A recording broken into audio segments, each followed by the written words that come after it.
केवल केवल परमेश्वर का प्रेम पाने का। और इसी प्रकार कहता है, तुम्हारा सम्मुख ही मेरे लिए बहुत है, हमेशा के लिए। इसलिए परमेश्वर का स्तुति करते रहे और परमेश्वर का सन्निधि यानी कि సముజ్జి के लिए, उनका సమ్ముఖ के लिए इच्छा रखने वाले। నిజంగా దేవుని సన్నిధి మనతో ఉండాలని, ఆయన సహవాసం మనతో ఉండాలని, నిత్యం ఆయన సంతోష పెట్టే వారిగా మనం ఉందాం। आइए हम वचन सुनेंगे। రండి చిన్న వాక్యాన్ని విందాం।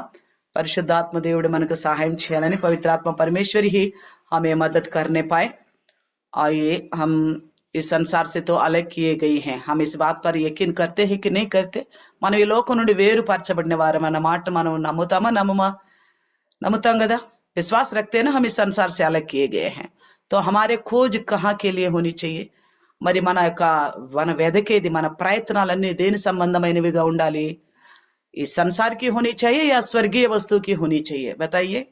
మనం వెతికేది, మనం ప్రయాసపడేది, మనం చూసేది, ఆశించేదంతా కూడా ఈ లోకపరమైంది కాదు కానీ పరలోకపరమైందిగా ఉండాలి। स्वर्गीय वस्तुओं की खोज में ही हमें होनी चाहिए। इसी बात के लिए బైబిల్ గ్రంథం हमें दिया गया है। అందుకే పరిశుద్ధ గ్రంథం మనకి ఇవ్వబడి ఉంది। మనం ఎప్పుడైతే యేసుక్రీస్తు ప్రభు రక్షకుని అంగీకరించామో అప్పుడే రక్షించబడ్డాము అని చాలా సార్లు విన్నాం। हम जब यीशु मसीह को अपने मुंह से अंगीकार किया है प्रभु और उद्धारकर्ता को बोल के, तभी हमने उद्धार पाया। मगर उस पाया हुआ उद्धार को स्वर्ग राज्य जाने तक निभाना है। మనం పొందుకున్న రక్షణని పరలోక రాజ్యం చేరుకునేదాకా కాపాడుకోవాలి। तो ऐसे में हमें क्या करना चाहिए कि इस संसार की किसी भी वासना के लिए नहीं, हमारी विचार, सोच, दिल, दिमाग, चाहत, इच्छा, प्रेम सब स्वर्गीय वस्तुओं के लिए होना चाहिए।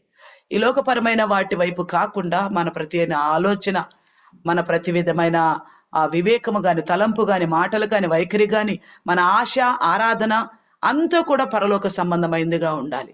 ఇసిలియే బైబిల్ का वचन दिया गया है। అందుకే బైబిల్ గ్రంథం అనేది ఇవ్వబడింది। మనకందరికీ తెలిసిన వాక్యమే అయినప్పుడు పరిశుద్ధాత్మ దేవుడు మరి నూతనంగా మనతో మాట్లాడాలని, కొంత మనం నేర్చుకోవాలని ఆశపడుతున్నాడు। हम सब जानने वाला विषय है, फिर भी पवित्र आत्मा परमेश्वर चाहता है कि हम कुछ नया सिरे से सीखे, यही प्रभु का आशा है। आइए कोलोसियों के लिखी पत्री 3 अध्याय हम सब जानते हैं। क्या लिखा हुआ है? ఏమి రాయబడింది? కొలసీలు రాసిన పత్రిక 3వ అధ్యాయం 1వ చూస్తే, మీరు క్రీస్తుతో కూడా లేపబడిన వారైతే పైనున్న వాటినే వెదకుడి।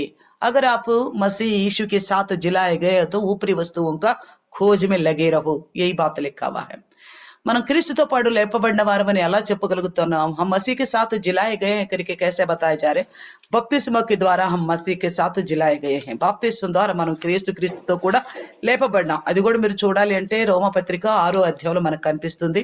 अगर हम मसीह के साथ जिलाए गए हैं करके देखने के लिए रोमियो के लिए की पत्री 6ठी अध्याय में ये बात हमको दिखाई देता है। आप 6ठी अध्याय पढ़ने से हमें अच्छी तरह समझ में आता है कि हम मसीह के साथ जिलाए गए, यानी कि उनकी मृत्यु के सादृश्य में हमने బాప్తిస్మా लिया।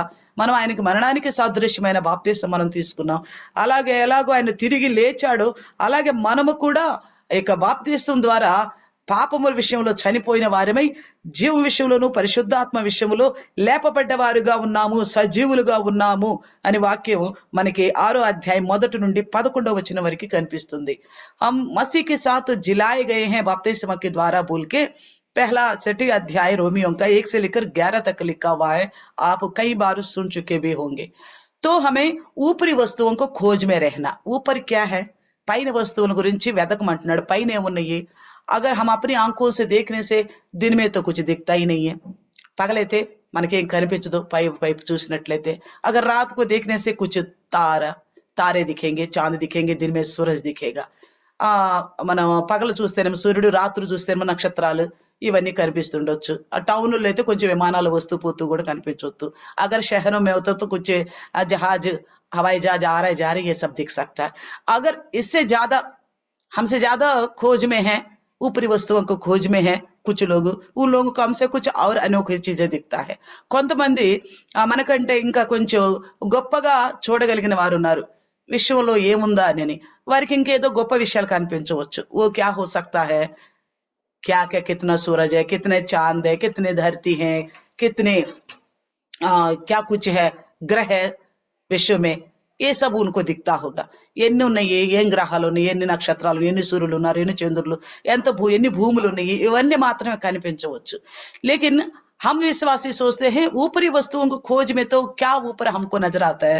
మనం పైనున్న వస్తువులకు వెతకాలి అని అంటే మనకు పైన ఏం కనిపిస్తుంది, మన విశ్వాస విషయంలో చూస్తే सहज तौर पर साधारणंगा क्या दिखता है कि हम लोगों को हम आंख बंद करने से स्वर्ग में एक सिंहासन पे परमेश्वर विराजमान है और 4 जीव है और करूब और स्वरूप है, 24 बड़े हैं, अनगिनत दूत है, यही नजर आता है ना.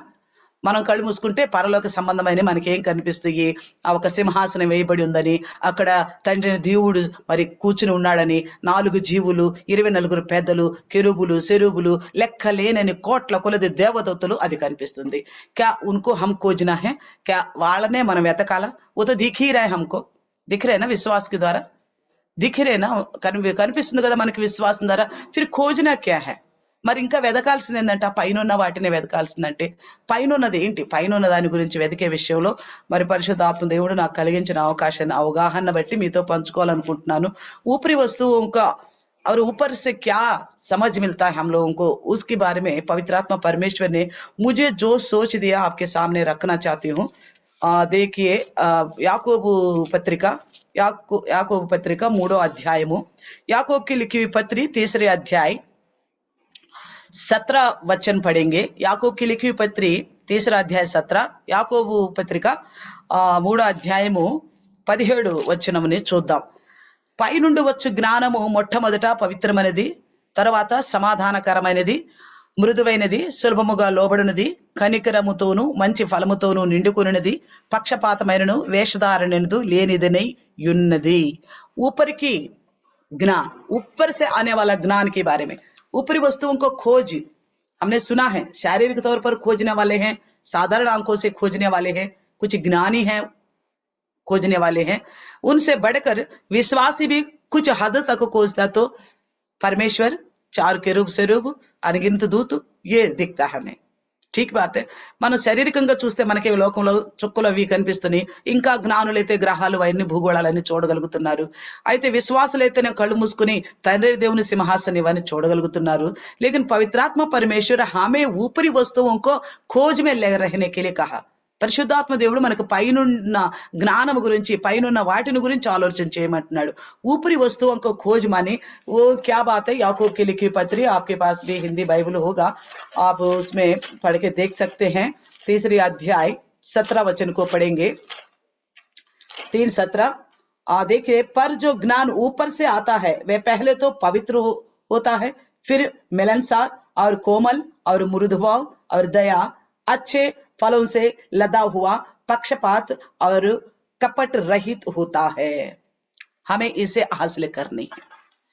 మనం పొందుకోవాల్సింది ఏంటంటే ఇది, ऊपर से आने वाला ज्ञान, ऊपर की वस्तु उनका खोज, स्वर्गराज की खोजने की आवश्यकता नहीं है, और ना परमेश्वर का सिंहासन को, 4 जीव, करूब, सेरूब, उनके पंख कितने, पंखड़ियां कितने हैं, उनकी आंखें कितनी, मुंह कैसी है, आखिर है कि नहीं, ये सब चीजों को खोजने की आवश्यकता नहीं. మనం మరి ఎంతమంది దూతులు ఉన్నారు, వాళ్ళ కళ్ళు ఎలా ఉన్నాయి, వాళ్ళ రెక్కలు ఎలా ఉన్నాయి, వాళ్ళ కాళ్ళు ఎలా ఉన్నాయి, అసలు ఉన్నారా లేదా, ఈ ఇన్ని విధాలైన ఆలోచన మనకు అవసరం లేదు. పరలోక రాజ్యం ఉంది కాబట్టి మనిషి పాపి గనుక పాపిని పరిశుద్ధునిగా చేయడానికి యేసయ్య ఈ లోకానికి వచ్చి రక్తం కార్చాడు. स्वर्ग राज्य है, इसलिए उस राज्य में जाने के लिए पापी मनुष्य नहीं जा सकता. इस पापी को पवित्र बनाने के लिए यीशु मसीह संसार में आए थे, उस पर भरोसा करा हमने और बच गए, हम उद्धार पा लिया. स्वर्ग राज्य जाने के लिए वो है. हमें खोजने का मतलब क्या है कि कोई भी चीज जब तक खोजते तो नहीं मिलता. ఏ వస్తువైనా కూడా మనకు దొరకాలంటే ముందు వెదకితేనే దొరుకుతుంది. मगर वहां का वस्तुओं को अगर मसीह के साथ जिलाए गए तो ऊपरी वस्तुओं को खोजो बोल रहे. దేవునితో కూడా క్రీస్తుతో కూడా లేపబడిన వారైతే పైనున్న వాటిని వెదకండి. ऊपर का क्या है, ऊपर की ज्ञान की आवश्यकता है हमको. పైన ఉన్నది ఏంటంటే పైనున్న పరలోక సంబంధమైన జ్ఞానం మనకు అవసరం. उसको ढूंढना चाहिए. जिसके पास ये ज्ञान होगा यही ऊपर की वस्तु. ఎవరి దగ్గర అయితే ఈ జ్ఞానం ఉంటుందో ఇదే పైనున్నది. దీన్ని వెతికిన వారు, దీన్ని కనుగొన్నవారు, దీన్ని వెంబడించిన వారు మాత్రమే పరలోక राज्याనికి చేరుకోగలుగుతారు. जिस ऊपरी वस्तुओं का इस ज्ञान का खोज में रहने वाले ही उस स्वर्ग राज्य में जा सकते हैं. क्यों, इसलिए देखिए लिखा हुआ है ऊपर से आने वाला ज्ञान, పైనుండి వచ్చే జ్ఞానము. ఇక్కడ ఎన్ని విషయాలు మనకు కనిపిస్తున్నాయి అంటే మనకి 8 విషయాలు కనిపిస్తున్నాయి. आपको भी दिखता होगा यहाँ पे 8 विषय दिखाई दे रहे है ना, 8 है 7 है.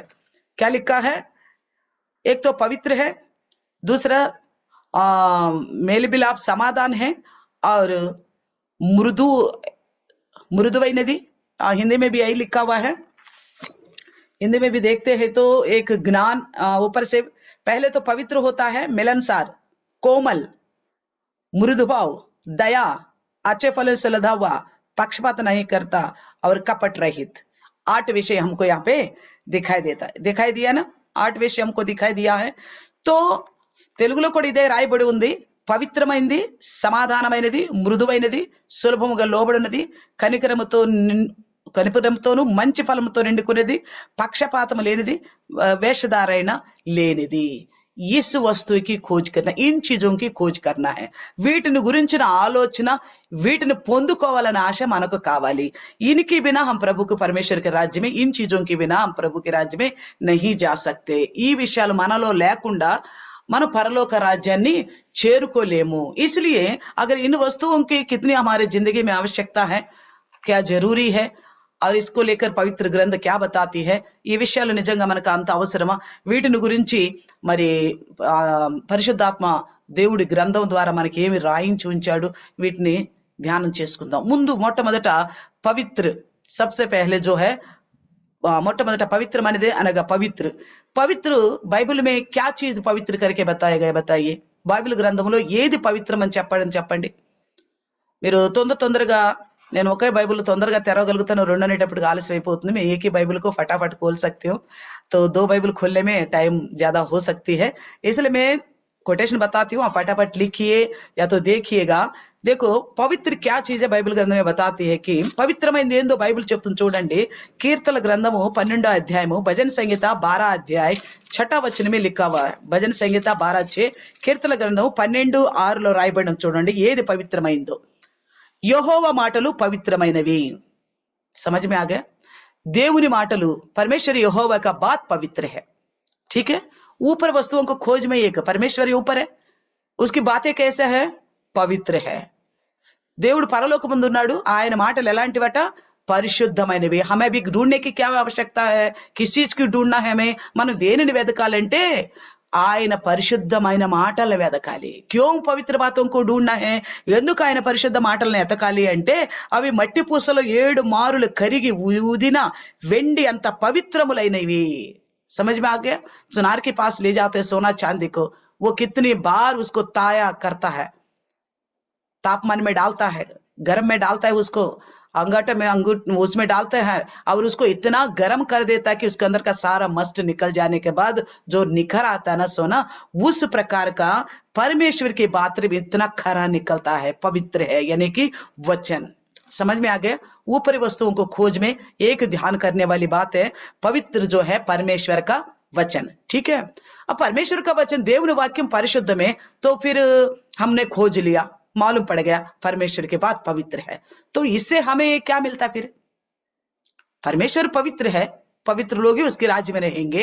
उसका वचन को खोजना है, पवित्र परमेश्वर का वचन को खोजना है, పరిశుద్ధమైన దేవుని మాటల్ని వెదకాలి। तो फिर हमें क्या करना है, तो हमारे विषय में क्या बताता है पवित्र होने के लिए, इसी భజన సంగీత పరిశుద్ధులుగా మనం అవటానికి మన విషయంలో ఏం చెప్పబడుతుందో చూడండి। ఇదే కీర్తన గ్రంథము 19వ అధ్యాయము, భజన సంగీత 19వ अध्याय 9 वचन 9 को देखिएगा। కీర్తన గ్రంథం 19వ అధ్యాయం 9వ వచనం చూస్తే, యెహోవా యందైన భయము పవిత్రమైనది, అది నిత్యము నిలుచున్నది। Praise the lord, hallelujah. यहोवा का भय मानना पवित्र है। समझ में आ गया? ऊपरी वस्तुओं को खोज में सबसे पहला विषय क्या है, परमेश्वर पवित्र है। परमेश्वर यानी कि ఆది में वचन था, वचन परमेश्वर है। समझ में आता है ना? आदि ఎందు వాక్యమును, వాక్యము దేవుడై ఉండెను, वो वचन पवित्र है। तो वो पवित्र है बोल के भय मानना ही हमारे लिए पवित्र है, यहोवा का भय मानना। देखो कोई बच्चे माँ बाप से भय मानते हैं तो कोई गलत काम नहीं करता नहीं करता। ఎవరైనా తల్లిదండ్రులకి పిల్లలు భయపడుతున్నారంటే వాళ్ళు ఏ తప్పు కూడా చేయరు। इसी प्रकार परमेश्वर का भय मानने वाला कोई गलत नहीं करेगा, और उसका वचन कैसा है, పవిత్ర है। దేవుని ఎందుకు భయపడేవారు ఏ తప్పు చేయరు, ఎందుకు చేయరంటే ఆయన వాక్యం ఎలాంటిది, పరిశుద్ధమైనది। उनका वचन जो है पवित्र है। समझ में आ गया? हमारी खोज में, हमारे दिमाग में ऊपरी वस्तुओं को खोजने का मतलब है, दो बातों को हमारे ध्यान में रखना है. మన ఆలోచనలో రెండు విషయాలు మన మైండ్ లో ఉండాలి. ఒకటి ఏంటంటే పైనున్న వాటిని వెదకండి. పైనేమున్నది? పైనున్న జ్ఞానం గురించి కోరుకోమంటుంది. పైనున్న జ్ఞానం అంటే ఒకటి పరిశుద్ధమైనది. ఓ క్యా హై? అదేంటి? ఒకటేమో దేవుని మాటలు, యెహోవా మాటలు. యెహోవా మాటలు పవిత్రములైనవి. అయితే ఆ పవిత్రుడైన దేవునికి మనం భయపడటమే పరిశుద్ధత. परमेश्वर का वचन पवित्र है, उस पवित्र परमेश्वर को हम भाई मानना ही पवित्र रहता है. समझ में आ रहे ना? यही ऊपर की वस्तु खोज में लगे रहना का. तो భय किस लिए है? वो परमेश्वर नित्य देखता रहता है. ఎందుకు భయపడాలంటే ఆయనకి ఆయన నిత్యం కూడా చూస్తూనే ఉంటాడు. हमारी बात, हमारी रवैया, हमारी व्यवहार, हमारा बोलचाल, చాల్ చలన్ సబ్ చీజ్ वो देखता है. మన మాటలు, మన వైఖరి, మన తలంపులు, మన పద్ధతులు, మన ప్రవర్తన, నడవడిక అన్ని ఆయన చూస్తూ ఉంటాడు. वो सब इस सब में आएगा बोला. वो सारे बात लेख में आएगा. इसलिए यही भय हमको पवित्र बना देता है. ये ऊपर वस्तुओं को खोज है. ये ऊपर से आने वाला ज्ञान है. संसार के पास ये ज्ञान नहीं है. ఇదే పైనుండే వచ్చే దేవునికి భయపడటం అనేది పైనుండి వచ్చిన జ్ఞానం. परमेश्वर का भय मानना ऊपर से आने वाला ज्ञान है. इस संसार में जो परमेश्वर का भय नहीं मानता ना, उस ज्ञान को आगे झुकता नहीं है. उसको ज्ञान ही नहीं समझता. ऊपर से बोलेगा परमेश्वर है ही नहीं. ఎవరైతే పైనుండి వచ్చే జ్ఞానాన్ని స్వీకరించరో వాళ్ళు దీన్ని జ్ఞానమని ఎంచుకోరు. ఇంకా చెప్పాలంటే అసలు దేవుడే లేడని అంటారు. ఇంకా వాళ్ళకేం భయం? నిర్భయంగా ఎంత పాడు పనులైనా చేస్తారు. बिना डर के निर्भय से कितना भी गंदा काम भी करेगा. जिसके पास परमेश्वर का भय नहीं है और ये समझ नहीं है परमेश्वर पवित्र है, वो नीचे देखता है. इब्रानी पत्रिका में लिखा है कि वो हमेशा निरंतर उनकी आंखों के सामने ऐसी कोई चीज नहीं छुपाया गया उसको जो नहीं दिखाई देता हो. ఆయనకి ఈ సృష్టిలో కనపడదంటూ ఏది లేదు అని రాయబడింది हेब्री पत्रिका చూస్తే గనుక. अगर आपको चाहिए तो मैं बताती हूँ, आप लिख लीजिएगा. 4:13 में लिखा है इब्रानी में. हेब्रीలు రాసిన పత్రిక 4:13 రాయబడి ఉంది, ఈ లోకంలో ఆయన దృష్టికి కనబడదంటూ ఏమీ లేదు. उसके सामने हमें लेखा देना पड़ेगा. ये परमेश्वर का ऊपरी वस्तुओं का ज्ञान, ऊपर से मिलने वाला ज्ञान, ये ज्ञान जिसके पास है वो पाप नहीं करता कभी भी. ఈ జ్ఞానం ఎవరి దగ్గర ఉందో అయితే దేవునికి భయపడుతున్నారు వాళ్ళు ఎప్పుడు కూడా పాపం చేయరు. जिसके पास ये ज्ञान नहीं है वो ही पाप करता रहता है. समझ में आ गया? यहाँ पे जो 7-8 बातें लिखी गई उनमें से एक बात हमने सुन लिया. दूसरी बात बताता है कि हमने अभी पढ़ा याकूब की 3:17 में. दूसरी बात क्या बताता है कि समाधानकरమైన, मिलनसार, यानी कि मेल मिलाप से रहने वाला, मिलनसार करके बताता है. क्योंकि మేల్ మిలాపు మిలన్సార్ होने के लिए మనం సమాధానకరంగా ఉండాలని. మనుషులందరూ విడివిడిగా ఉంటే ఎవరికున్న సమాధానం వాళ్ళకు ఉందనుకుంటారు. వీళ్ళంతా ఒక సంఘంగా కూడుకుంటే గాని వీళ్ళల్లో ఎంత సమాధానం ఉందో తెలియదని మనల్ని సమాధానం నేర్చుకోవడానికి సంఘంగా కూర్చాడు దేవుడు. हम सब अपने अपने घरों में मेल मिलाप से रहते हैं, मगर परमेश्वर ने सोचा इनके अंदर जो मेल मिलाप वाला ये स्वभाव कहां तक टिके रहेगा और ये मेल मिलाप को कौन बना के रखेगा. इसलिए कि परमेश्वर ने संगति, कलिसिया को बनाया है. इसलिए वचन कहता है प्रेरितों को काम 9:31 में, అపోస్తల కార్యం 9:31 రాయబడి ఉంది. మేల్ మిలాపు यानी कि मिलनसार, समाधाనం ఉంటే సంఘం క్షేమాభివృద్ధి అవుతుందట. मेल मिलाप होने से कलिसिया बढ़ती जाएगा. वह मेल मिलाप है. परिवार में मेल मिलाप नहीं है, परिवार बिछड़ जाता है ना. కుటుంబంలో సమాధానం లేదనుకో చెదిరిపోతారు కదా అందరూ. అదే విధంగా మరి సంఘంలో సమాధానం లేకపోతే కూడా అందరూ చెదిరిపోతారు. అప్పుడు సంఘం క్షేమాభివృద్ధి కలగదు, कलिसिया उन्नति नहीं होगी. इसलिए मेल मिलाप, क्योंकि परमेश्वर का स्वभाव से ही हम एक मन बना सकते हैं. దేవుని స్వభావంతోనే మనం అందరం ఒకే స్వభావం కలవారు అవుతాం. क्योंकि हम सबके मन अलग अलग है. మనందరి హృదయాలు వేరువేరుగా ఉన్నాయి, మన తలంపులన్నీ వేరువేరుగా ఉన్నాయి, అవన్నీ కూడా పాపంతో కూడినవి. लेकिन परमेश्वर का पवित्र विचार है. इसलिए उससे जुड़ने के लिए हम कलिसिया में रहने से मेल मिलाप का मतलब, सहने का मतलब हमको मालूम पड़ता है. इसलिए देखो रोमियो की लिखी पत्री 8वीं अध्याय 6वें वचन में लिखा है. देखिए रोमियो 8:6 में लिखा है. తెలుగులో చదువుతున్నాం. ఆత్మానుసారమైన మనసు జీవమును సమాధానమునై ఉన్నది. आत्मा के अनुसार चलने वाला मन जीवनदायक है और मिलनसार है. यानी कि जिस किसी के अंदर मेल मिलाप नहीं है, किसी से भी मेल मिलाप से नहीं रहता, मन मुटाव से रहता है. ఎవరైనా కానీ సమాధానం లేకుండా అందరితో గొడవలు పెట్టుకునే మనసు, వ్యతిరేకమైన మనసు ఉందంటూ వాళ్ళు ఆత్మానుసారమైన మనసు కలిగిన వారు కారు, వాళ్ళలో జీవం లేదు। ఏం जीवन यानी कि जीवन नहीं है उन्हीं के अंदर, ऐसे लोगों में बोलने का मतलब है परमेश्वर का राज्य में वो नहीं जा सकता है। इसलिए कहता है कि రోమియో 8:6 में రోమిలకు రాసిన పత్రిక 8:6లో आत्मानुसारమైన మనసు జీవమును సమాధానం, आत्मा के अनुसार मन होना चाहिए, हमारे शरीर के अनुसार मन नहीं होना चाहिए। आत्मा का अनुसार मन कौन सा है? परमेश्वर की आत्मा। परमेश्वर ने एक ही अपनी आत्मा से सभी सृष्टि के लोगों के ऊपर दया दिखा, सब प्रकार के लोगों को దేవుడు తన ఆత్మ చేత అందరికీ రక్షణ కలిగించాలని అందరినీ సమాధానంగా చూస్తున్నాడు। यीशु मसीह ने भी बोला ना, अच्छे लोगों के ऊपर भी बारिश गिरा रहे, बुरे लोगों के ऊपर भी बारिश आ रही है। మంచి వారి మీద కూడా వర్షింప చేస్తున్నాడు, మంచి వారి కాని వారి మీద కూడా వర్షింప చేస్తున్నాడు। इसी प्रकार हम कलिसिया में हो, घर में हो, कोई ऐसा हम मिलनसार होने की योग्य नहीं है तो भी उनसे मिलनसार रखना है। సంఘంలో కానీ కుటుంబంలో కానీ సమాధానానికి యోగ్యులుగా లేని వారితో కూడా సమాధానం కలిగి ఉండాలి। इसके लिए सबसे पहले अपने मन में समाधान होना चाहिए। దానికోసం ముందుగా మన హృదయంలో సమాధానం ఉండాలి। अपने हृदय में समाधान हो, मेल मिलाप हो, शांति हो, तभी दूसरों के साथ हम मेल मिलाप से रह सकता है। इसलिए परमेश्वर का वचन पवित्र आत्मा के द्वारा पहला कोरिन्थी पत्री 7:15 में कहता है, దేవుని ఆత్మ పరిశుద్ధాత్మ ద్వారా 1 కొరింథీ పత్రిక 7:15 అంటున్నాడు, సమాధానం కొరకే మనల్ని అందరిని పిలిచాడంట। मिलनसार मेल मिलाप से रहने के लिए हम सब बुलाए गए हैं। हम सभी विश्वासी है ना, तो आपस में फूट डालने के रहने के लिए थोड़ी बुलाया। మన అందరి విశ్వాసులు మన అందరి మధ్యలో పగలు ద్వేషాలు కక్షలు ఉండాలని పిలిచాడా? లేదే। 1 కొరింథీ 7:15 చూస్తే సమాధానం కొరకే పిలువబడ్డారు మీరు అంటున్నాడు। मेल मिलाप होने के लिए बुलाया गया। ये ऊपरी वस्तु, ऊपर से आने वाला ज्ञान है, ये है ऊपर की वस्तु खोज, मेल मिलाप से रहने के लिए। और कहता है రోమియోకి की लिखी पत्री 12:18 में రోమిలకు రాసిన పత్రిక 12:18 అంటున్నాడు, సమస్త మనుషులతో సమాధానంగా ఉండండి అంటున్నాడు। सब प्रकार के लोगों के साथ मेल मिलापसार से रहना है।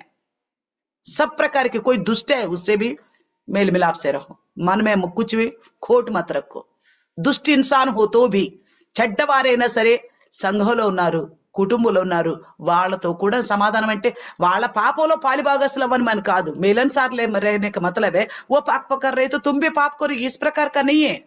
किसी के प्रति मन में कोई मुटाव नहीं होना चाहिए। ఎవరి విషయంలో కూడా ఏ విధమైన పగ ద్వేషాలు ఉండకూడదు। इसलिए कहता है, అందుకే అంటున్నాడు రోమా 12:18 రోమియం 12:18 में समस्त మనుషులతోనూ సమాధానం ఉండే, सब प्रकार के लोगों के साथ मेल मिलाप से रहो। और पहला తెస్సలోనికి 5:13 में लिखता है, మొదటి తెస్సలోనికి రాసిన పత్రిక 5:13 అంటున్నాడు, ఒకనితో ఒకడు సమాధానముగా ఉండుడి, एक दूसरे के साथ मेल मिलाप से रहो।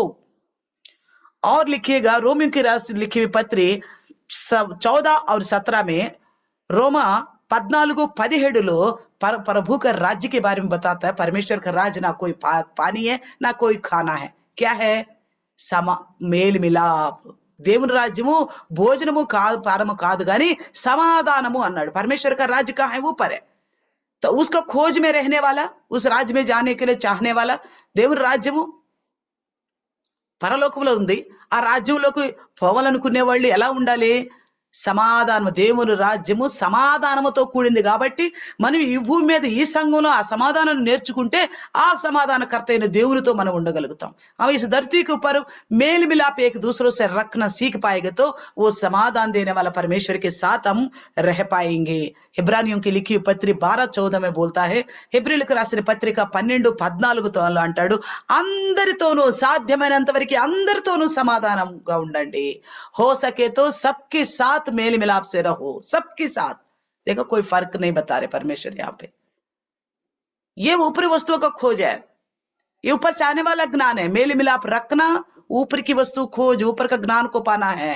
पवित्र बन के रहना, ऊपरी वस्तुओं का खोज, ऊपर का ज्ञान को प्राप्त करना है। పరిశుద్ధముగా ఉండటం అంటే దేవుని వాక్యానికి భయపడటము, పైనుండి వచ్చే జ్ఞానము, దాన్నే మనం వెదకాలి। అలాగే సమాధానంగా ఉండటం, అందరితోనూ। शत्रु होता ना, उससे भी प्रेम से बर्ताव करो। శత్రు से भी, శత్రువులతో కూడా ప్రేమతోనే మాట్లాడటం నేర్చుకోవాలి గాని అసమాధానంగా ఉండటానికి వాక్యము ఇష్టపడలేదు। फिर भी ज्यादातर हमें अंदर क्या होता है, कोई हमारे विरुद्ध कुछ किया तो उनका विरुद्ध कुछ करने का प्रेरणा हमारे मन में आता है। ఎవరైనా మనకి ఏదైనా వేరుగా చేస్తే మన హృదయంలో కూడా అలాంటి ఆలోచనలు అలాంటి ఉద్రేకాలు వస్తాయి. లేకిన్ వచన క్యా कहता है, కానీ దేవుని వాక్యం ఏం చెప్తుందంటే మొదటి పేతురు పత్రిక 3:11 इसी प्रकार भजन संगीता 34 में भी देखते हैं, कीर्तन 34 కూడా చూస్తాం. पहला पत्रस 3:11 में भी एक ही बात को हम देखते हैं कि बुराई को छोड़कर मेल मिलाप का पीछा कर करके लिखा है.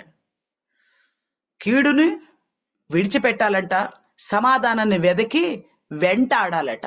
यानी कि समाधान हो नहीं पाता, मिलनसार हो नहीं पाता, कोई ना कोई रूठता है, कोई ना कोई हमारे విరుద్ధ चलता है. మనం సమాధానంగా ఉండాలనుకుంటాం కానీ ఉండలేకపోతూ ఉంటాం. అందుకు ఆ మనుషులు కావచ్చు, ఆ పరిస్థితుల కారణం కావచ్చు, అయినప్పటికీ దాన్ని వెదకి వెంటాడాలంట. ये मेल मिलाप बनाकर रखना बड़ा मुश्किल की बात है. ఈ యొక్క సమాధానం కలిగి ఉండడం అనేది చాలా కష్టతరమైంది. ఒప్పుకోదు, మనసు రాజీ పడదు. ఛీ ఇలాంటి వాళ్ళతోనా, ఛీ ఇలాంటి వాళ్ళతోనా, నై అనే ఆలోచనలు మనకు వస్తాయి. నై ऐसे लोगों के साथ मेल मिलाप, ఛీ ये तो व्यभिचारी है, ये तो चोर है, ये तो गाली बकने वाला है, ये निंदा करने वाला है, प्रार्थना में समय से आने वाला नहीं है, ये या पर जिम्मेवारी समझने वाला नहीं है, ఈడు బూతులాడేవాడు, గొడవలు పెట్టేవాడు, వ్యభిచారులు, ఇదిగో తప్పులు చేసేవాళ్ళు, కొండలు చెప్పేవాళ్ళు, ఇలాంటితోనా అని మన మనసు వ్యతిరేకత కలిగిస్తా ఉంటది. తో ఇస్లే कहता है कि ऐसा मन आने के पर भी అలాంటి హృదయం మీ ఆలోచన వచ్చినా గానీ దాన్ని మాత్రం పోనీయకుండా వెదికి వెంటాడి పట్టుకోండి అంటున్నాడు. उसको जाने मत दो, उसको पकड़ो ढूंढ के, उसको पकड़ो, उस मन को जाने मत दो. ये मन तो सबसे धोखा देने वाला है ना. ఈ మనసు అన్నిటికంటే మోసకరమైంది అన్నాడు కదా. ఈ మనసు ఏమంటుందంటే వీళ్ళు వాక్యానుసారులు కారు, వీళ్ళు కొంచెం అశ్రద్ధగా ఉంటారు దేవునిలో, వీళ్ళతో ఎందుకు అబ్బా, వీళ్ళ దూరంగానే పెడదాం అనిపిస్తా ఉంటది. మోస ధోకా करने वाला, मगर वही प्रभु कहता है जहां तक हो सके सबसे मिलनसार रहो. నిజమే, సంఘంలో కానీ విశ్వాసుల్లో కానీ కొంతమంది వ్యతిరేకులు ఉంటారు, లోకానుసారంగా నడిచేవారు ఉంటారు. వాళ్ళతో దూరం ఉండాలి అని మనకు ఆలోచన కలుగుతున్నది, వాక్యానుసారం అనుకుంటాం. కానీ మనకు మనమే మరి దేవుడే వాళ్ళని ప్రేమిస్తున్నాడే అన్న ఆలోచన మనకు రాదు. तो परमेश्वर ने कहा ना मेल मिलाप से रहने के लिए ये सोच नहीं आता, तो हमको ये भी पता हमारा मन धोखा देने वाला है, फिर भी हमारा अपने मन के अनुसार चलता है. पवित्र आत्मा परमेश्वर ने मिलनसार होने के लिए बोला, उसके अनुसार नहीं चलता. अगर स्वर्ग में जाना है, मसीह के साथ जिलाए गए ऊपरी वस्तुओं को खोज, मतलब यही है मिलनसार होना है, आपस में समाधान से रहना है. మనం అందరి ఒకరితో ఒకరు సమాధానం, कितनी बात సమాధానం ఉండడానికి పిలువబడ్డావు, मेल मिलाप से रहने के लिए बुलाए गए हैं, एक दूसरे के साथ मेल मिलाप रखो, ఒకరితో ఒకరు సమాధానంగా ఉండండి, सबके साथ मेल मिलाप रखो, అందరితో సమాధానంగా ఉండండి, और समस्त మనుషులతో సమాధానం, सब प्रकार के लोगों के साथ मेल मिलाप रहो. और परमेश्वर का राज्य मतलब मेल मिलाप बोला, और क्या चाहिए. దేవుడు రాజ్యం అంటే సమాధానం అన్నాడు, ఇంకేం కావాలి, భోజనం పానం కాదు సమాధానం అన్నాడు. लेकिन एक ऐसा है जो हमारे अंदर समाधान को रहने नहीं देता. మనలో సమాధానాన్ని లేకుండా చేయాలన్న సాతానుడు ఆలోచనలు ఉంటది. ఒకరితో ఒకరు అందరూ ప్రేమగా ఉండాలనుకుంటాం, అందరూ అలా కలిసిపోదాం అనుకుంటాం, అందరూ ఎంతో ఐక్యతగా ఉండాలని ఆశ ప్రార్థన అన్ని ఉంటాయి. గాని ఒకడు ఉంటాడు, సాతానుడు మనలో ఐక్యత సమాధానం ప్రేమలు లేకుండా చేస్తాడు. शैतान एक है हमारे अंदर, वो मेल मिलाप, वो शांति समाधान रहने नहीं देता. तो प्रकाशित वाक्य में भी देखेगा तो 6ठी अध्याय 4 में ये बात लिखा है. ప్రకటన గ్రంథం 6వ అధ్యాయం 4వ వచనంలో చూస్తే సమాధానం లేకుండా చేసేవాడు బయలుదేరాడని రాయబడి ఉంది అక్కడ. जो समाधान ना हो करके काम करने के लिए निकल चुका है घोड़े पे सवार होके.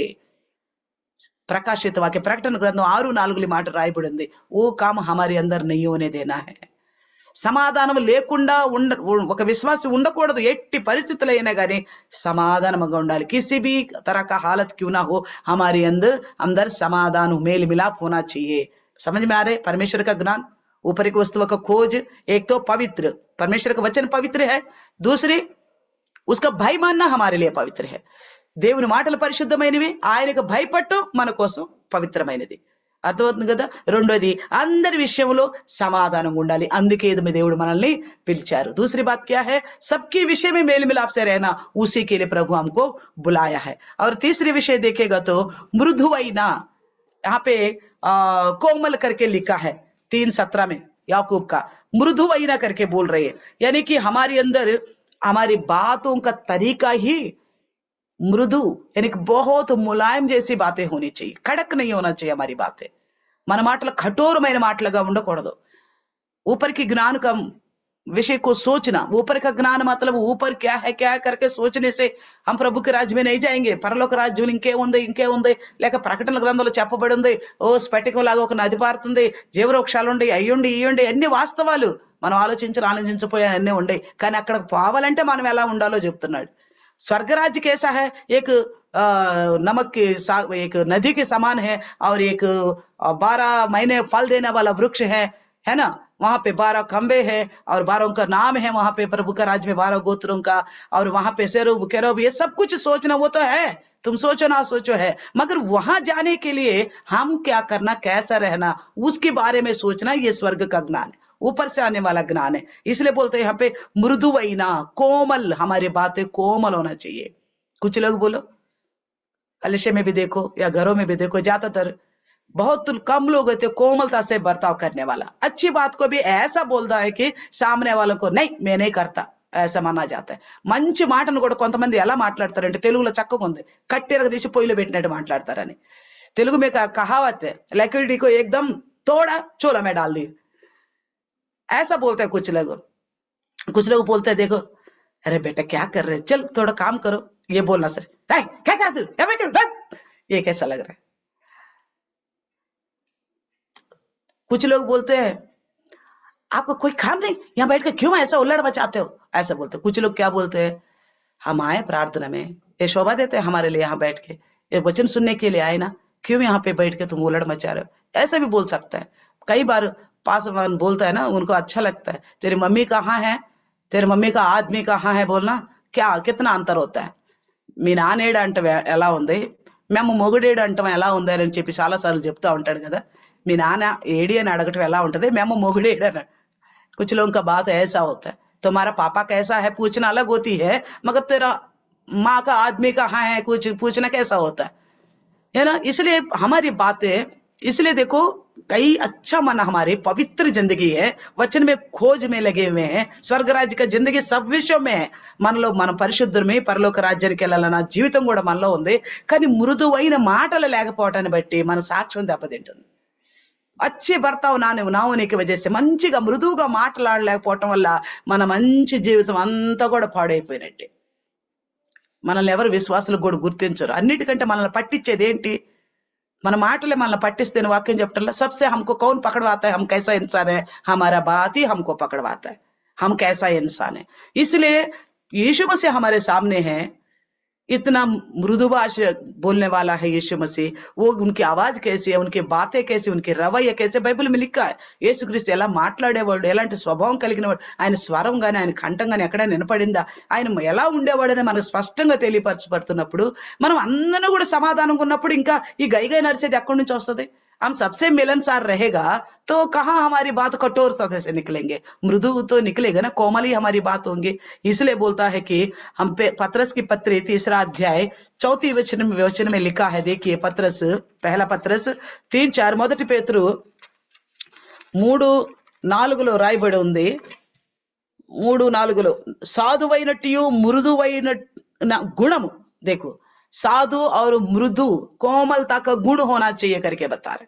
हमारे अंदर कैसा गुण होना चाहिए, कोमलता वाला मन होना चाहिए, कोमलता की बातें हमारे मुंह से निकलना चाहिए. और देखो ऐसा कोमलता की बात होने से इस प्रकार की ఈ విధమైన మృదువైన మాట ఉంటే అది ఎంత ఉపయోగదాయకమో సామెతల గ్రంథంలో చెప్తున్నాడు చూడండి. अगर हमारी बातें कोमलता से है, बड़ी हमारी बातें बड़ी सॉफ्ट है, मुलायम है, तो उन बातों से क्या फायदा होता है, क्या नुकसान होता है. देखिए నీతి వచన 15:1 में लिखा है, సామెతల గ్రంథము 15:1 రాయబడి ఉంది, మృదువైన మాట క్రోధమును చల్లార్చును, నొప్పించు మాట కోపము రేపును. देखा क्या लिखा हुआ है, जो नम्रता से बोलने वाली बात है क्रोध को ठंडा कर देता है. जो चुभने वाले बात बोलते हैं ना कुछ लोग, वो बात के द्वारा गुस्सा और बढ़ जाता है, गुस्सा को बढ़ा देता है. सब कुछ हमारी बातों में, अगर हमारा जीव अच्छा है तो सब अच्छा चलेगा, हमारा जीव ही अच्छा नहीं है तो बहुत गड़बड़ है. इसलिए याकूब ने इस जीव को लेके बड़ी साफ साफ लिखा, మన నోరు మంచిదైతే మంచిదే, మనతో అంతా మంచిగానే జరుగుతుంది. అందుకే యాకోబు గారు ఈ యొక్క నాలుకను గురించి చాలా చక్కగా రాశారు 3వ అధ్యాయంలో. इसलिए देखिए कहता है हमारी बात नम्रता से कोमलता से निकलेगा तो जहां लड़ाई बात है वो भी बड़ा सॉफ्टली निपट जाएगा. ఎక్కడైతే గొడవలు పెరిగే స్థలమో అలాంటి పరిస్థితులైనా కానీ మన మాటలు మృదువుగా ఉన్నాయి అనుకో, చాలా నెమ్మదిగా చల్లగా, అసలు అనిపించదు ఇంత గంభీరమైన విషయము ఇంత నెమ్మదిగా ఎలా అయిపోయిందా అనిపిస్తుంది. ఏదో बहुत भयानक बात है, मगर इतनी नम्रता से कैसा हो गया, किस वजह से हुआ ऐसा? हमारी बात बड़ी नम्रता पूर्वक होने की वजह से, कोमलता बात होने की वजह से। इसलिए बोलता है अगर वही बात आपको दूसरों को चुबाने वाली बात है, वो गलती है, गलत करने वाले हैं, फिर भी उनको चुबाने की जैसे हम बात करेंगे, తప్పు చేసిన వారైనా కానీ వాళ్ళని నొప్పించే విధంగా మాట్లాడేవనుకోండి, అక్కడ ఇంకా కోపం రేగుతుంది. కోపం రేగితే గొడవలు పెరిగిపోతాయి. ఇంకా సమాధానం ఎక్కడి నుంచి వస్తుంది? ऐसे में समाधान कहां से आएगा? गुस्सा बढ़ाएंगे किसी के और आशा रख पाएंगे मेल मिलाप हो गए यहाँ पे? गुस्सा बढ़ाना क्यों, मेल मिलाप का आशा रखना क्यों? गुस्सा मत पड़ाओ, अपने आप ही मेल मिलाप हो जाएगा। तो इसलिए कहता है, तो हमारे ऊपर से आने वाला ज्ञान तो एक पवित्र है, दूसरी मिलनसार है, तीसरी కోమలతా की बातें हैं। పైనుండి వచ్చే జ్ఞానం పైనున్న వస్తువులో ఒకటేం పవిత్రమైంది, రెండోది సమాధానమైనది, మూడోది మృదువైనది, नम्र है। अगर आप सोचा जाए तो అభి పవిత్రాత్మ పరమేశ్వరు ముజే ఆ స్మరణ దిలారే, పరిశుద్ధాత్మ దేవుడు నాకు ఇప్పుడు గుర్తు చేస్తున్నాడు. పైనుండి వచ్చిన జ్ఞానము లేక పైనున్నది ఎదగటం అంటే పైన ఉన్నది పరలోక రాజ్యం పవిత్రమైందా కాదా? తండ్రి దేవుడు పరిశుద్ధుడైనా కాడా? అంత పరిశుద్ధుడైన వాడు కూడా మనతో సమాధాన పడటానికి కుమారుణ్ణి ఇచ్చి రక్తం గార్పించి సమాధానపరుచుకున్నాడు. ఆ సమాధాన పరుచుకోవటం కోసం పాపవానికి ప్రతి తనకున్న క్రోధాన్ని చల్లార్చుకుని మనతో మృదువుగా వ్యవహరించాడు దేవుడు. అర్థమవుతుందా? మనతో ఎంత సాఫ్ట్ గా వ్యవహరించాడు దేవుడు. देखो पवित्र जो स्वर्ग में है ऊपर है वो पवित्र है परमेश्वर, वो पवित्र परमेश्वर हमसे मेल मिलाप करना चाहा। मेल मिलाप करने के लिए क्या किया? अपनी उस कठोरता को पुराने में देखते तो क्या करता था? जहां पाप दिखाई दिया वहां मुंह खोल दिया धरती ने, आकाश से गंधक गिरा, नहीं छोड़ा। పరమేశ్వర్ నిత్య గుస్సా करने वाला, దేవుడు నిత్యం కోప్పడేవాడు ఉంది కదా. అయితే ఆయన फिर उन्होंने उस क्रोध को ठंडा करके मृदु नम्र कोमलता की बातें जैसा हमारे साथ व्यवहार किया, इसलिए हम आज बच के परमेश्वर का संतान बन गया। इसलिए ऊपर का ज्ञान यही है। అందుకే పైనుండి వచ్చే జ్ఞానం పైనున్న వస్తువు ఏంటంటే పవిత్రంగా ఉండాలి, అని దేవుని మాటకు లోబడాలి, మన జీవితాన్ని పరిశుద్ధంగా చేసుకోవాలి. రెండోది సమాధానంగా ఉండాలి. ఎలాంటి మనుషులైనా సరే మనకి ఏమి పోయింది ఏమి లేదు, అందరితో సంతోషంగా ఉందాం, అందరితో సమాధానంగా ఉందాం. మూడోది ఎంత కోపం చెప్పించే పరిస్థితి అయినా కానీ మృదువుగా మాట్లాడదాం. हमारे कुछ घटने वाला नहीं है, चाहे कैसा हालत क्यों ना हो, हम तो सबसे पहले परमेश्वर का वचन से डरेंगे क्योंकि परमेश्वर पवित्र है, उसका वचन पवित्र है। दूसरी, सबके साथ चाहे कैसा इंसान क्यों ना हो, आपने कोटेशन लिखा होगा, कैसा इंसान क्यों ना हो सबसे मेल मिलाप से रहेंगे। तीसरा, चाहे हालत क्यों ना हो, सामने वाला कैसा क्यों ना हो, हम कोमलता से बातें करेंगे। तो ये परमेश्वर का राज्य नहीं है फिर क्या? यही तो वहां रहने वाला है। परमेश्वर का राज्य ऐसा ही है। और देखिए चौथा विषय देखता है, आसानी से झुक जाता है। ఎక్కడేమంటున్నాడంటే తొందరగా లోబడుతుంది అని అంటున్నాడు. చూద్దాం యాకోబు 3:17, याकूब का 3:17 में देखिएगा। याकूब का 3:17 में देखते हैं, पहले तो पवित्र है, बाद में मेल मिलाप और कोमल, और चौथा विषय है सुलभमुगा लोबड़नदी, बड़े शीघ्र झुक जाता है, यानी कि परमेश्वर की बातों में झुक जाता है। शीघ्रमुगा सुलभमुगा लोबड़ेदी। देखो हम सबको पता है इस संसार में कोई किसी किसी के आगे शीघ्र झुकना नहीं चाहता। मजबूरी हो या सख्त जरूरत हो तभी झुकेगा इंसान। ఈ లోకంలో ఎవరైనా కానీ ఇంకొకళ్ళు ఎదుట లోబడటం అనేది జరగదు, అది కూడా తప్పనిసరి అయితేనే లోబడతాడు మనిషి। लेकिन परमेश्वर का वचन कैसा हम झुक सकता है उसके लिए एक सादृश्य दिया है।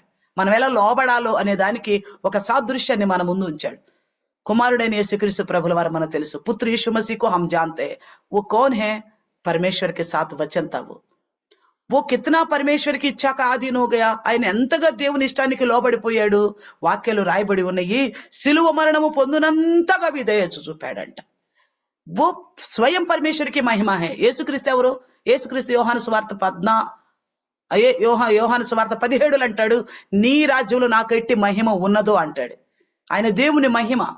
यूहन्ना सुसमाचार 17 अध्याय में शायद 2-3 वचन में कहता है, तेरे राज्य में मेरे लिए जो महिमा था, करके बोलता है। वो महिमा है परमेश्वर का, फिर भी कितना आधीन हो गया, ఎంతగా లోబడ్డాడు। वो परमेश्वर का महिमा होके फिर भी कितना आधीन हो गए परमेश्वर का, क्रूस का मृत्यु सहने तक।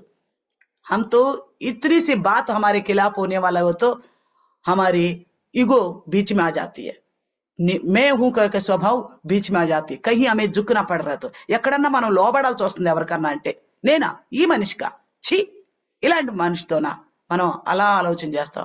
ఇక్కడేమంటున్నాడంటే సిలువ మరణం పొందేంతగా, क्रूस की मृत्यु को सहने तक यीशु मसीह ने अपना आप को देखो प्रभु का अधीन कर दिया। फिलिपियों की लिखी पत्री 2 अध्याय और 8वें वचन में देखिएगा तो उसका अधीन होने का तरीका बताया गया है।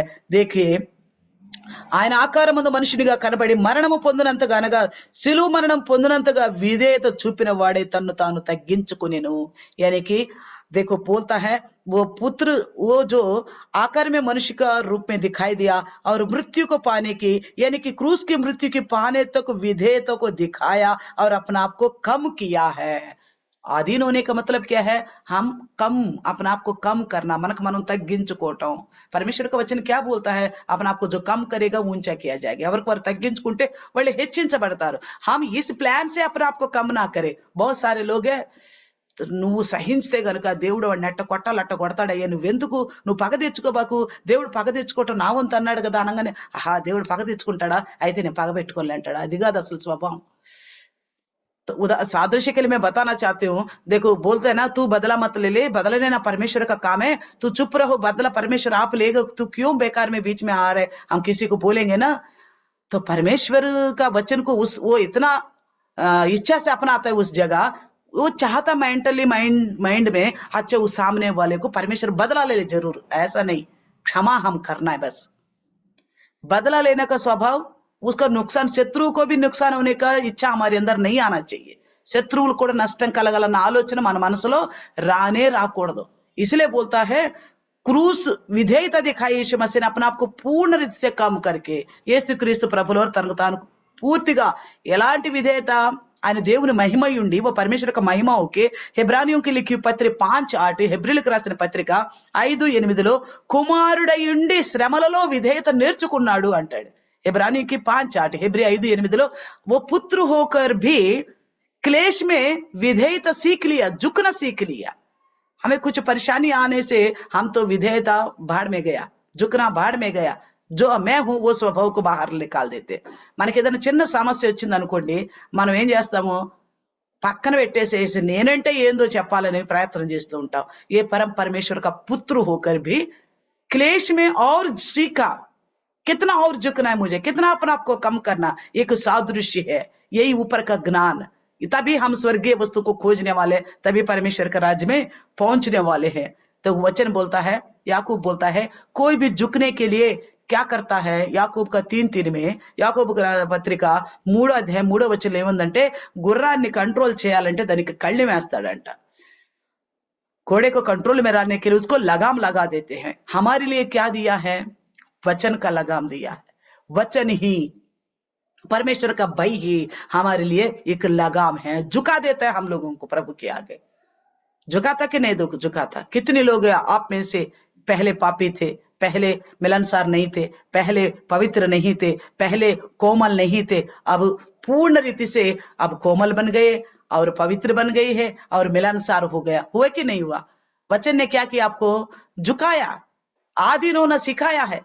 వాక్యం మనకి నేర్పింది, నేర్పటం వల్ల మనం పరిశుద్ధులమయ్యాం, సమాధానకరమైన మనుషులుగా అయ్యాము, మృదువైన మాటలు మాట్లాడే వాళ్ళం ఎప్పుడు, వాక్యానికి లోబడినప్పుడు। तो इसलिए प्रभु का वचन कहता है। और तो चौथा विषय के भी देखेगा तो, चौथा विषय याकूब की पत्री में देखिएगा तो 7-8 बातें हैं। ये मुझे लग रहा है आज खत्म होने वाला नहीं है। 7 విషయాలు ఉన్నాయి, మనకు అనిపిస్తుంది ఈ రోజు అయిపోయే కాదని, టైం కూడా అయిపోయి వస్తుంది। ఇంకా ఆఖరిగా 5వ విషయాన్ని చూద్దాము। 5वें विषय को देखेंगे आखिरी में, तरस खाने वाला, तरस से भरा स्वभाव। कौन सा स्वभाव है? 3:17 में, पवित्र, मिलनसार, कोमल और मृदुभाव और दया, दया वाला स्वभाव होना चाहिए। పరమేశ్వర్ తరస్కాకే తో हमारे लिए अपने पुत्र को भेजा है ना. దేవుడు మన మీద దయ చూపే కదా మన పాపంలో నశించిపోయి ఎక్కడికి నరకానికి వెళ్ళిపోతామో అనే ఆ దయతోనే కదా మన కోసం రక్షణ గురించి ఏర్పాటు చేసింది. उसे तरस खाते हुए हमारे लिए उद्धार के लिए मार्ग परमेश्वर ने किया ना. इसलिए देखो परमेश्वर के बारे में बताता है परमेश्वर स्वयं कैसा है. భజన సంగీత 119 కీర్తన గ్రంథము 119 అధ్యాయము 156 వచనము. भजन संहिता 119 का 156 वचन में लिखा है, यहोवा नी कनिकरमुलु मितिलेनिवी. देखा, समझ में आ रहे? यहोवा का दया जो है उसका कोई सीमा नहीं है. यहोवा का दया का कोई सीमा नहीं है. वो दया पे दया, दया पे दया, कृपा पे कृपा, अनुग्रह पे अनुग्रह दिखाते जा रहे हैं. इसका कोई सीमा ही नहीं है. यहोवा का तरस इतना है. हम लोगों को तरस करने के बोलेगा तो किसी के ऊपर थोड़ा तरस खाएंगे, फिर बोलेंगे कब तक मैं तरस खाता रहूंगा. మనం ఎవరన్నా కనికరం వాళ్ళ మీద కనికరం చూపయ్యా అని అంటే ఎప్పుడు దాకా నుండి కనికరం చూపేది, ఎంతకాలం కనికరం చూపుతాం అంటాం. కానీ యెహోవా నీ కనికరములు మితిలేనివి. యెహోవా తుమారా దయా बिना सीमा का है, लंबा है, बिना रोक टोक के तुम्हारा दया चलता रहेगा. हमारे अंदर वो तरस, वो दया बरकरार रहना है. మనలో ఆ కనికరం అనేది నింపబడి ఉండాలి. అందుకే చూడండి, ఇక హోషియా గ్రంథము 6వ అధ్యాయం 6వ వచనం చూస్తే, హోషియా का पुस्तक होश करके लिखा होगा हिंदी में, होश 6 का 6 में देखेगा तो परमेश्वर बलिदान नहीं चाहता, तरस दया चाहता है करके लिखा है. దేవుడు బలిని కోరటం లేదు కానీ కనికరమనే కోరుచున్నారు. क्योंकि परमेश्वर कौन है? स्वयं तरस खाने वाला, दया. దేవుడు ఎవరు? స్వయంగా కనికరం, అది కూడా మితిలేని కనికరం గల ఆయన. ఇప్పుడు ఆయన పైన ఉన్నాడు, ఆయన లక్షణం మనకు కావాలి. ఒకటి ఆయన పరిశుద్ధుడు, రెండోది పవిత్రుడు, మూడోది ఇంకా ఆయన లోపములు మృదువైన వాడు, అలాగే మనకు లోబడటానికి సాదృశ్యంగా యేసుక్రీస్తుని పంపినవాడు. ఇప్పుడు మనకు చెప్తున్నాడు ఆయన మితిలేని కనికరమును మీరు కూడా కనిగి ఉండండి అంటున్నాడు. ఉనికి जो बिना सीमा का जो दया है आपके पास होना चाहिए. इसलिए देखता है, देखिए మీకా का గ్రంథ में लिखा है, మీకా గ్రంథంలో చూస్తే 6వ అధ్యాయం 8వ వచనం అంటున్నాడు, నేను ఏం కోరుకుంటున్నాను. దేవుడు చూడు ఎంత దీనంగా మనతో మాట్లాడుతున్నాడు. परमेश्वर कहता है मैं क्या चाहता हूं आपसे, तरस ही तो चाहता हूं, तरस दया करना एक दूसरे पे, मैं यही तो चाहता हूं. और कुछ बातें वहां पे वो देखिए, మీకా 6:8, మీకా 6:8. నేను కోరుకునేది ఇదే కదా. మిమ్మల్ని ఏమో ఇంకేదో పెద్ద పెద్ద సాహస కార్యాలు చేయమంటలేదు కదా. మిమ్మల్ని నేను కోరుకున్నది ఏంటి? కేవలం దయగలిగి ఉండండి. దయా का मन धारण करो. परमेश्वर यही चाहता है, यही ऊपर का ज्ञान, यही ऊपर की वस्तु, इसी की खोज की हमको आवश्यकता है. समझ में आ रहे? आज तो हम 5 बातों को जान पाए हैं. సమయం ఖతం होगा. మనం ఈ రోజు కేవలం 5 విషయాలు నేర్చుకోగలిగాం. మరి నేను ఆశిస్తున్నాను మీరు కొటేషన్ రాసుకుని దాని ప్రకారం పైనున్న జ్ఞానం ఇదని, పైనున్న వస్తువు ఇదని, వెతకాల్సింది దీన్ని మనమని, దాన్ని వెతికిన వారే దేవుని రాజ్యానికి వెళ్తారని నమ్మాల్సి ఉంది. आपको इस बात की भरोसा करना होगा. ऊपर से आने वाला ज्ञान यही है, ऊपर का वस्तु यही है. इसको खोजने वाला, इसको पाने वाला यही प्रभु का राज्य में जा सकता है. बाकी विषयों को हम बाद में ध्यान करेंगे. 3 विषय और है और हो सकता तो कल का दिन इसका कंटिन्यू करेंगे. आइए छोटा सा प्रार्थना कर రావాలని కావాల్సి ఉంటే రేపు మనం దీన్ని కంటిన్యూ చేద్దాం. రెండు చిన్న ప్రార్థన చేసుకుందాం. आइए छोटा सा प्रार्थना करेंगे. हे स्वर्गीय पिता परमेश्वर, पवित्र प्रभु जी, मिलनसार परमेश्वर और प्रभु जी, कोमलता से भरा हुआ परमेश्वर, दया से भरा हुआ परमेश्वर, हम पर दया दिखाते हुए अपने पुत्र के संसार में भेजा प्रभु जी. उसने हमें विधेयता सिखाया. धन्यवाद प्रभु जी. పరిశుద్ధుడైన తండ్రి, నీ పాదాలకు వందనాలు ప్రభు. ప్రేమ కలిగిన దేవా, సమాధానకరమైన దేవా, మృదువైన మాటలు మాట్లాడగలిగిన దేవా, ఇదిగో లోబడటాన్ని మీ కుమారుడు దగ్గర మాకు నేర్పించిన దేవా, కనికరము చూపిరే మితిలేని కనికరము కలిగిన తండ్రి, నీకు స్తోత్రములు ప్రభా. प्रभु तुम्हारा पवित्र नाम को धन्यवाद करते हुए प्रभु जी, आज इन बातों के द्वारा अगर मसीह के साथ हम जिलाए गए तो ऊपर वस्तुओं को खोज करने के लिए वहां पे मसीह वर्तमान में वहां आपके दाहिने हाथ में बैठा हुआ करके बता रहे प्रभु जी. మేము పైన దాన్ని వెతకాలని ప్రభా నాయన. అక్కడ క్రీస్తు మీ సన్నిధిని కుడిపరిచిన కూర్చుని ఉన్నాడని వాక్యం చెప్తుంది ప్రభా. तो ऊपरी वस्तु यानी कि ऊपर से आने वाला ज्ञान है करके యాకోబు 3:17 में मैंने सुना है. పైనున్న వస్తువనగా ఇదిగో పైనున్న వస్తున్న జ్ఞానమేనని యాకోబు 3:17 ద్వారా విన్నాం ప్రభా. అందులోని 8 విషయాల గురించి మాతో మాట్లాడుతున్నందుకు నీకు వందనాలు. उसकी 8 विषयों से लेकर हमसे बात कर रहे प्रभु, आपको धन्यवाद प्रभु जी. सुनी में कुछ बात प्रभु जी हम सबका हृदय में फलवंत होने में मदद करना, इसका खोज में लगे रहने में मदद करना प्रभु जी. విన్న 5 మాటల విషయములు మాలో ఫలించినట్లుగా దీనిని మేము వెంటాడే వారిగా ఉండటానికి సహాయం చేయండి. ఎందుకంటే మేము బాప్తిసం పొంది రక్షించబడ్డ రక్షణ మార్గంలో ఉన్నాం ప్రభా. क्योंकि हमने बपतिस्मा लिया, उद्धार पाए, उद्धार के मार्ग में है. प्रभु का राज्य का मतलब है प्रभु केवल ये मेल मिलाप से रहना, पवित्रता से रहना, कोमलता से रहना, तरस खाना, आधीन होना, झुक जाना, कम करना. ప్రభు నీకు స్తోత్రములు స్తోత్రం ప్రభు. తెర ధన్యవాద ప్రభుజీ. నీ రాజ్యం అనగానే పవిత్రమైనది, సమాధానకరమైనది, లోబడేది, మృదువైనది, కనికరంతో కలిగింది ప్రభా. కాబట్టి అట్టి స్థితిని మేము కలిగి ఉండటానికి इस प्रकार का स्थिति हम पाने पाए प्रभु जी. तेरे वचन प्रभु जी ताया हुआ है, पवित्र है करके बोला प्रभु जी. నీ వాక్యము తండ్రి వెండి మూసల వేయబడిన లాంటి దాన్ని చెప్తున్నారు ప్రభా. అలాగే మేము పరిశుద్ధముగా మార్చాలబడాలని మీ ఉద్దేశం తండ్రి. आपकी उसी उद्देश्य के अनुसार हम बदलने के लिए मदद कीजिए, वचन के अनुसार हम सुधरने के लिए मदद कीजिए, నీ వాక్యానుసారంగా మార్పు చెందడానికి సహాయం చేయండి. और बाकी విషయం को भी सुनने के लिए प्रभु मौका देना प्रभु. మిగిలిన విషయాలు కూడా మేము వినగలగటానికి మాకు అవకాశాన్ని దయచేయండి. కూడి వచ్చిన ప్రతి ఒక్క బిడ్డ చాలా సర్వసాధారణమైన విషయాలు ప్రభా, వీటిని చాలా అర్థముతో ఆలోచన చేసి ఆ పైన జ్ఞానాన్ని పొందుకుని పరలోక రాజ్యంలో చేరే భాగ్యం దయచేయండి. सुनने में बहुत साधारण बातें प्रभु जी, इन बातों को ठीक ठीक समझ कर प्रभु जी उस ऊपर के से आने वाला ज्ञान को पाकर आपकी उस राज्य में रहने के लिए सहायता कीजिए प्रभु जी. सबके हृदय में ऐसी प्रकार मेरे हृदय में भी आपका वचन 100 गुना ఫలవంతం होने पाए. మా అందరి హృదయాలు నీ వాక్యం 100 ఫలించినట్లుగా సహాయం చేయమని सब प्रकार की आदर और महिमा आपको देते हुए ప్రతి విధమైన महिमा कीर्ति మీకు కలుగునట్లుగా యేసు के नाम से मांगते प्रभु जी. యేసు ప్రభు యేసు క్రీస్తు నామములో అడుగుచున్నాము తండ్రి. ఆమేన్ ఆమేన్. Praise the lord. అందరికీ వందనాలమ్మా. सबको ప్రైజ్ ది లార్డ్.